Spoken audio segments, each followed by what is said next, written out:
నువ్వే కాదే 10 రూపాయలు ఇచ్చినాడు. మా అమ్మ ఏమో పైసలు అడుగు తీయలే, ఇప్పుడు ఎట్లా? అన్న అన్న ఇటు రా అన్న. ఒక్క నిమిషం ఆవరా, మళ్ళీ ఫోన్ చేస్తా. అన్న దా అన్న, వచ్చి కూసో. ఏంటిది చెప్పు. అన్న అన్న మనం ఒక ఆట ఆడమా? నీకు పైసలు వస్తాయి, నాకు పైసలు వస్తాయి. సరే, ఏమాట? అన్న నువ్వు నన్ను కిడ్నాప్ చేసినట్టు మా అమ్మ ఫోన్ చేసి చెప్పు. మా అమ్మ దగ్గర బొచ్చ పైసలు ఉన్నాయి, నీకు నాకు మా ఇద్దరికి పైసలు వస్తాయి. సరే సరే, నెంబర్ చెప్పు.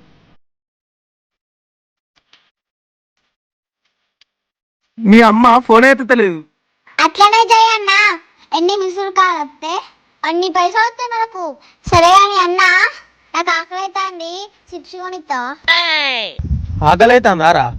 తెత్తావు, ఇగో తినరా.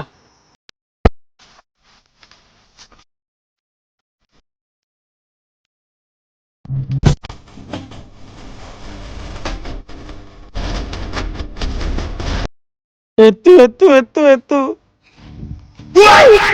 హలో హలో, అయ్యో, మీ పాపని కిడ్నాప్ చేసిన. అర్జెంటుగా నాకు 50,000 ఇవ్వాలి, లేకపోతే మీ పాప మీకు దక్కది. ఓ అవునా, నిన్ను పోతంటే పిలిచిందా? పిలిచింది. గేమ్ ఆడదాం అన్నదా? అన్నది. పైసలు నీకు నాకు అన్నదా? అన్నది. మా అమ్మకు ఫోన్ చేయి, కిడ్నాప్ చేసి పైసలు అడుగుమన్నదా? అన్నది. 50,000 కాదు, 50 రూపాయలు కూడా ఇయ్య. నా బిడ్డ రోజుకు 10 మందిని అట్లనే చేసి వాళ్ళ దగ్గర అన్ని కొనిపించుకొని తింటది. ఒకసారి వెనక తిరిగి చూడు, అది ఉన్నదా? లేదు.